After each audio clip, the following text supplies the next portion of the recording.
Class 12 to deliver her beautiful speech. Let us put your hands together.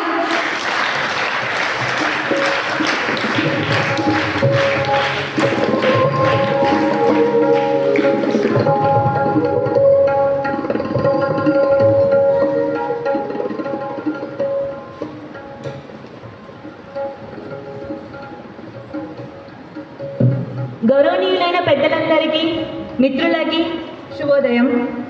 నేను అంజనాశ్రీ 12వ తరగతి నుండి. ముందుగా ఎందరికో మార్గదర్శకులైన గురువారికి పదవి విరమణ శుభాకాంక్షలు. ఏమని చెప్పాలి, ఎన్నని చెప్పాలి?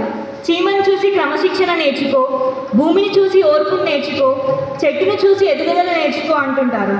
కానీ అవన్నీ ఎందుకు? భూదేవికి ఉన్నంత ఓర్పు, సహనం ఉన్న గురువుగారిని చూసి అన్నీ నేర్చుకోవచ్చు. నడుస్తున్న భాండాగారం గురువుగారు.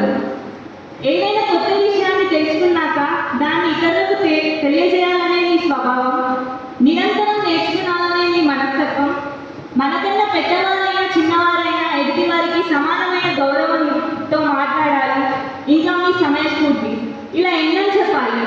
ఆ శ్యామ భగవాను ఎన్ని విధములుగా వివరించగలము, ఎన్ని నేర్చుకోగలము అన్ని మీ నుండి నేర్చుకోవచ్చు. మీ పద్యాల ఉచ్చారణ, బోధన పెంచింది మాలో పద్యాలు నేర్చుకోవాలనే ఆసక్తికరణ. మీరు ప్రశంస ఇచ్చేటప్పుడు వీడిపోయిన రోజులు కూడా ఉన్నాయి. కొన్ని మాటలు మీరు చెప్పినవి గుర్తొచ్చినప్పుడు మళ్ళీ ప్రత్యక్షంగా వింటున్నట్టు ఉంటారు. ఇంకా మీ పాఠాల బోధన గురించి చెప్పాలంటే నేనైతే 10వ తరగతిలో ఉపాసకాలు పుస్తకంలో చదవలేను. మీరు చెప్పిన విధానం అప్పటికే కాదు ఎప్పటికి గుర్తుండిపోయేలా చేశారు. రామాయణంలో రాముడికి ఉన్న సద్గుణాలు అన్నీ ఆ రాముడే మాకు ప్రత్యక్షంగా బోధించాడు.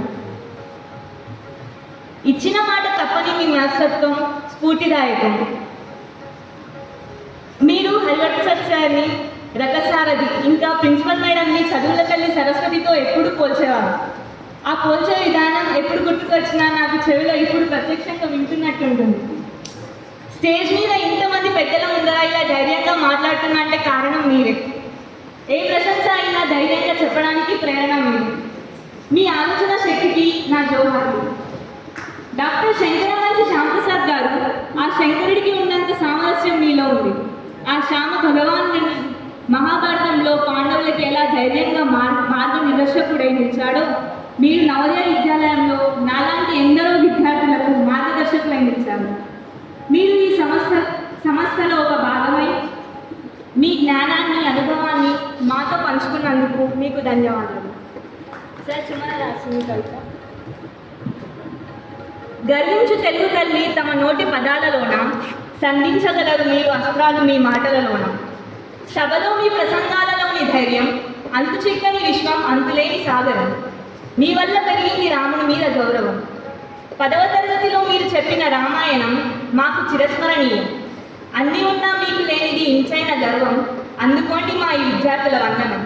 మచ్చలేని మీ చంచల వ్యక్తిత్వం, ఇక ఈ జన్మకు మీరే నాకు ఆదర్శం. నేటి నా ఈ కవితా ప్రసంగం మీకు మీరు నేర్పిన భాషకు అంకితం. జ్ఞానస్వరూపులైన మీరు నిన్ను నూరేళ్లు ఆయురారోగ్యాలతో ఉండాలని కోరుకుంటూ ధన్యవాదాలు.